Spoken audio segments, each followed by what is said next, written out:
Hello everyone, welcome back to my channel. I'm so glad that you're here today. I have my phone here. And thank you so much for subscribing and for liking my videos. This helps a lot to spread the message, So I'm very, very grateful. And please subscribe if you haven't already and like the videos so that you can help me achieve my goal, which is spread the message, okay? And of psychoeducation, mindfulness, well-being, narcissistic awareness and all that. Today is a Fill Your Cup Friday video.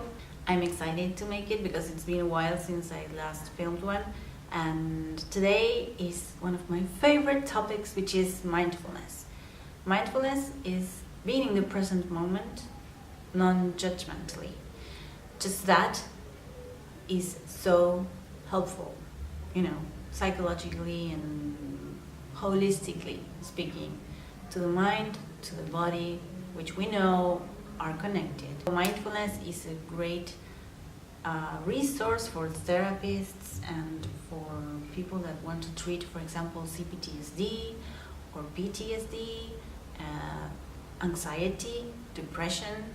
So it's used in therapeutic settings. So I use it with my clients, and I wanted to teach you 3 exercises. There are loads and loads of exercises, but in this video, if you want to learn 3, I'm going to give you 3. And you will find them, I wrote a blog post and I will link it below, and you will have them more detailed there. But for the purpose of the video, you will learn to do a few things with me here today. Okay, so first I wanted to read you the exact definition of Jon Kabat-Zinn. He's let's say the father of mindfulness and meditation, used as a therapeutic medium to cure stress, anxiety, depression, and all of that. So he's sort of the father of mindfulness in the West, because this is basically taken from Buddhist monks who, we all know they meditate a lot, and he studied these monks and the brains and PET scans and all that, and he found that their brains are different in a good way. So that's why he started using these tools of mindfulness and apply this to the Western society. And I made a video, and I'm going to link it here too. But let me read the definition. He said, mindfulness means paying attention in a particular way, on purpose, in the present moment, and non-judgmentally. This is very, very effective for anxiety and depression, and they're finding more and more things that mindfulness is good for. And CPTSD is one of them. If you're recovering from a narcissistic, abusive relationship, most likely than not, you will have symptoms of CPTSD. Some of us have more symptoms, some of us have less symptoms of CPTSD, which is PTSD, post-traumatic stress disorder, but complex, chronically, during a long time. So, and repeatedly. So the first exercise that I wanted to tell you about is just breathe. When in doubt, when you're nervous, go back to your breath. What does it mean to breathe mindfully? It's simple. It just means that you need to find a comfortable seat, be relaxed. If you can, close your eyes, or just your gaze should be like away. If you're in the countryside, great, I would love to be there with you, but just look at the trees and something relaxing. And if not, if you're in the middle of a city like I'm right now, just close your eyes, inhale and exhale, just that. Don't count for holding your breath or anything like that, just inhale and exhale. Do it mindfully, paying attention to your inhale and to your exhale. And just that is quite hard to do if you're not usually trained to do this, because thoughts will come up. You don't need to fight them because it's part of us. You need to be aware of them. What we want to do here is to sort of be an spectator of our own thoughts and be aware that we are thinking this thought. So now I'm thinking that I need to go back home and fix dinner for my kids. So that's what I'm thinking. Okay, great, I'm thinking that. That's what you need to do. Let it pass like a cloud in the sky, and the thought will pass. And so you need to observe the thought. And then you go back to your breath. Inhale, exhale. We do this when clients have anxious thoughts, racing thoughts, negative thoughts that invade their private life and are quite impairing. So mindfulness, breathing, it's super effective for identifying the thought. And then you keep adding things in therapy, like what you need to do afterwards with the thought and all that. That's a different issue, but just being aware that you're thinking that is just a thought, you know. It's a thought, it's not you. You have the power to decide where to focus your attention. So mindfulness will help you do that. And the second exercise that I wrote down here is conscious observation. This is quite a fun one to do, I think, because when I started doing this, I realized how many details of the objects that I have around me I just simply don't see, don't pay attention to. So I'm sorry for the noises. I'm in an apartment here right now and they're doing something upstairs.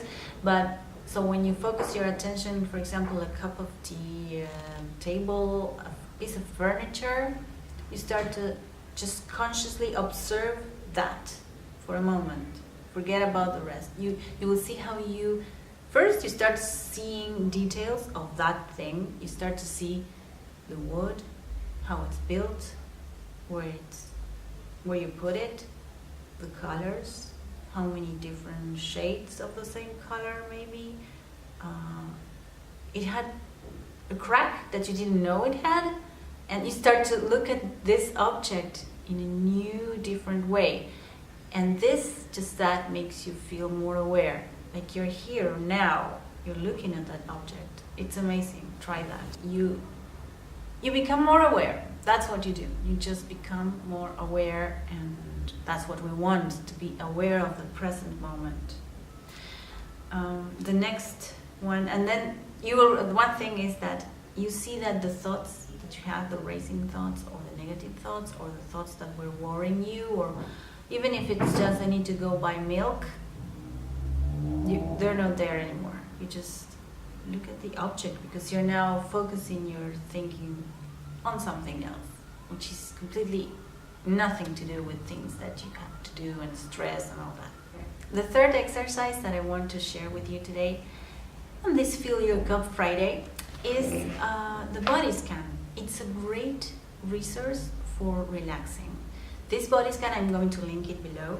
Basically, you lie down and you start thinking about your toes, and then your feet, and then your legs, and then you go up here until your head, until you get to your head. But you can do it on your own, but there's a great guided meditation developed by UCLA, and I have the link on my blog, so I'll link it below. You'll find it in the blog post that I'm going to link. And do that if you want to relax. It's a great tool. You'll feel like, whoa, I'm so aware and relaxed. It's amazing. It's a great tool. And then count to 10. That's my fourth exercise.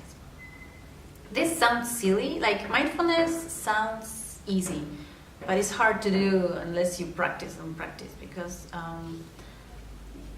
you can get there, you just need to practice. But so in this exercise you need to count to 10, and what happens usually is clients start saying 1, 2, 3. This is easy. Okay, that was a thought. That's what happens. You get the thoughts all the time, and then you go, as you progress doing these exercises, you'll find that you will do that, and after that you are so present. And one key thing that I would like you to take from this video is that you are not your thoughts. You, your spirit, your personality, your core identity, you are the spectator of your thoughts. That's home. That's what yogis call home, which is in your heart. And that's home. You're not your thoughts. And when we're stressed and worried and anxious and maybe depressed, we believe that we are our thoughts. But you have the power through mindfulness and through awareness to realize that you're not your thoughts. You are the spectator of your thoughts. This is easier said than done. That's why we all need therapy and we need help from our therapists, and we need to sometimes do this in a context where you can get the help that you need. So these are exercises, if you want to try at home, you can do them and let me know if they helped you in any way, if you're stressed maybe. And I hope I could help you today. Enjoy your weekend, have a great weekend, and I hope I can see you on my channel next week. And please subscribe if you haven't already, so you can help me spread the message of psychoeducation and mindfulness. And I will see you in my next video. Thank you so much for being here today. Bye!